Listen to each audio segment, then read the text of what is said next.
Hi, I am Kåre from KnowGo, and I'm about to introduce to you the four main benefits of the process matrix and thereby of the Mauritius Machine. Four benefits which you only get from us. The competing products are all based on flowcharts which do not have these four benefits. The first benefit is that we can automate more, and that's because flowcharts have a limit to how far they can reach. We call it the 24/7 barrier, in that if the action complexity gets too complex and the decision complexity gets too complex, the no and the go dimensions, so to speak, then beyond a certain limit, flowcharts can reach no more.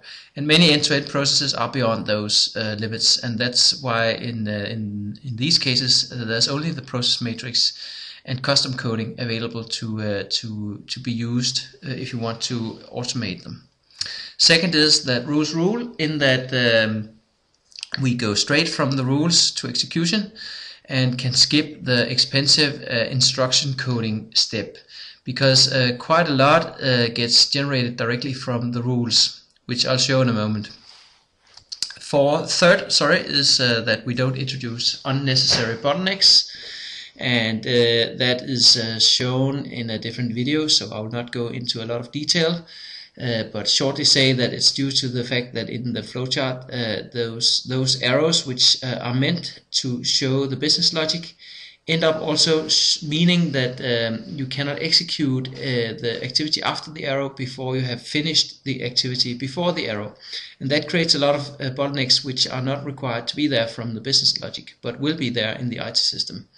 And that's not the case for the process matrix, so you can sort of, the flow can flow more easily, as is determined by the business logic. Finally, you get a better progress overview because the process matrix can show to everybody where the flow is, and that is not possible with the flow chart. Now I will focus on the first two now.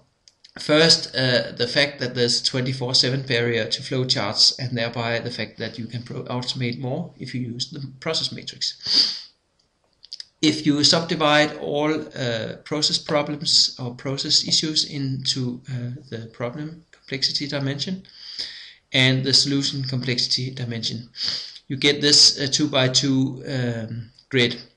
And simple problems are those that we could call approval processes, simple problems with simple solutions, that is.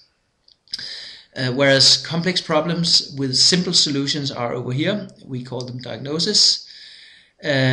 Simple problems with complex solutions are projects, like if you want to undertake a large-scale project but you know exactly how, then you make a project plan that combines all the many steps and actors in the project, but it's simple to you how it is to be done, only it requires a lot of steps. And if you combine the two, you get what we call treatment. Now flowcharts are very good for approval, in that they have a simple problem complexity which is handled by the diamonds here, and the solution complexity is handled by the boxes which denote activities. And by combining the two, you get a flowchart. Diagnosis problems, usually you use decision trees to crack a nut of a hard problem, but the node will just point out a simple solution to it. You use project plans or Gantt charts for projects where you have well planned the whole project and there's not a lot of room for variance. And if you combine a Gantt chart and the decision tree, you actually get a process matrix. So we should say that we use flowcharts for approval and for overviews. So management overviews will always need flowcharts, because they need, even if the problem is like this, you simplify it and show it like this. So for creating overviews, you have to use that graphic representation, either a flowchart or a phase diagram, and even we do that. So simple workflows and overview diagrams use flowcharts, but they have this barrier that if you try to squeeze together more than 24 activities and more than 7 decision points, you crowd out any sheet of paper. It's very hard to get an overview of a flowchart which tries to push this barrier. So we would claim that the flowchart will have to fit within this quarter, and they cannot break out here beyond 24 and 7. They would be immensely complex and lose the whole point of creating an overview. You use decision trees for diagnosis problems, you use Gantt charts for projects, and the combination of the two, that's what the process matrix is. One dimension for the problem, which is this dimension with all the decision variables. We typically make them green. And we have this blue dimension for the solution, or the activities and steps.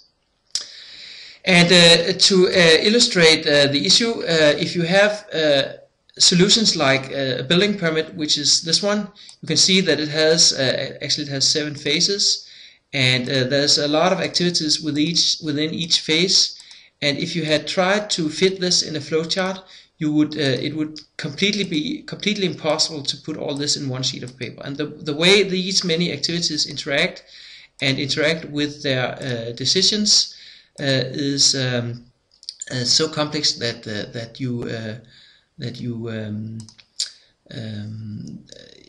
you need a process matrix to handle this kind of process. So this is an example of one that is way beyond the 24 steps, and there's a lot more than 7 decision points in this one.